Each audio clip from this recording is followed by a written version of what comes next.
almost from, can I ask you almost what is the best piece of advice you've ever had? Best piece of advice I've ever had. It's always a good question. Well, I ask everyone this, and it's almost Yeah, the different people say different things, but yeah. actually, just I find the feedback really interesting, and Mhm. it's anything you've got that you kind of like to share. I think basically never stop learning and never be satisfied. I think that goes, all aspects of life, not just dentistry. From a dental point of view, there's always the new technique, there's always the new, way of doing things.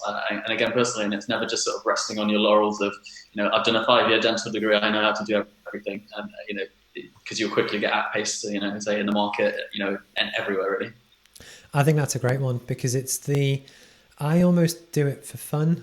So it sounds really sad, but it's just when again I started on my own, I actually do this one to pay the bills, but actually I really enjoy it. I just this and learning how to do it because one of the things that I almost see as a competitive advantage is that I think I can learn faster than most people. So for instance, say with live streaming, I knew that for most businesses or even for yourself, it's something that will only get bigger as it kind of goes forward. But in the space of kind of 2 weeks standing start to go from nothing to a home office kind of setup was it's the ability to innovate. And actually part of the reason why I love doing these kind of talks is just to learn from different people because I constantly want to get better.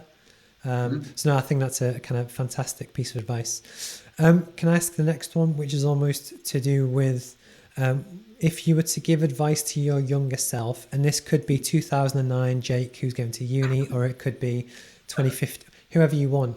Is there anything in particular, that you would kind of say to your younger self? I think it would have been to potentially start earlier in terms of um, doing more from an earlier period of time. So from a personal level of the property side of things, starting earlier, starting investing earlier in that sense. And I think from a dental point of view this time, I think again going and doing more earlier, reading more earlier. I think starting early is key. Obviously, it's never too late to start, but I think starting earlier would have just pushed my journey a little bit quicker. I completely agree. It was when I went back to Sheffield to have a client meeting probably 2 months ago.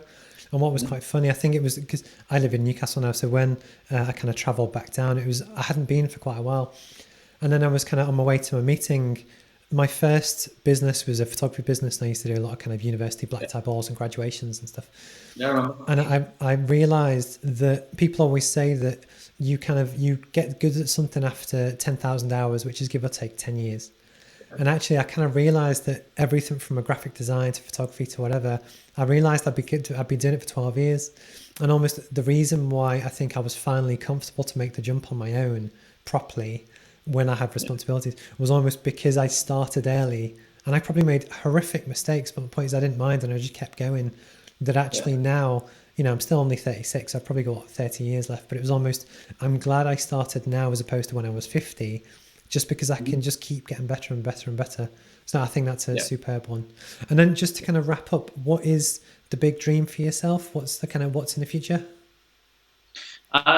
For me, it's really diversifying, working on myself. Like I say, property wise, diversifying into that aspect of it and other aspects. And then on a career level, it's moving into different areas. So all the stuff we've kind of touched upon, working on at some point, getting some publications, some articles out there to kind of get a bit of a research basis from myself, which I'm in the process of doing during the master's side of it. Mm-hmm. And then working on that is working on my personal brand and doing some talks. I've been discussing with some friends who work in different aspects of healthcare, Yep. and we're going to do some talks to our patients and kind of merging that healthcare together. So again, kind of what we've been talking on throughout, and just really push that avenue because we've got a good platform to do stuff these days with all the different social media aspects and stuff, and so it's just pushing that out there. And that's why I said about starting earlier. It's stuff I thought about Yep. a couple of years ago, 4 years ago, and I should have done it then, but yeah, can't live with regrets, so we're doing it now. Honestly, I think that's brilliant advice. I, yeah, I think it's spot on for anyone that wants to do anything. Almost just start, even if you start part time and you kind of build up to it. There's so many good people out there that are all in the same boat. They're all at different maybe ages in the kind of stages in their career, but actually everyone's going through the same boat. And actually, I think that's a great piece of advice. So I appreciate that.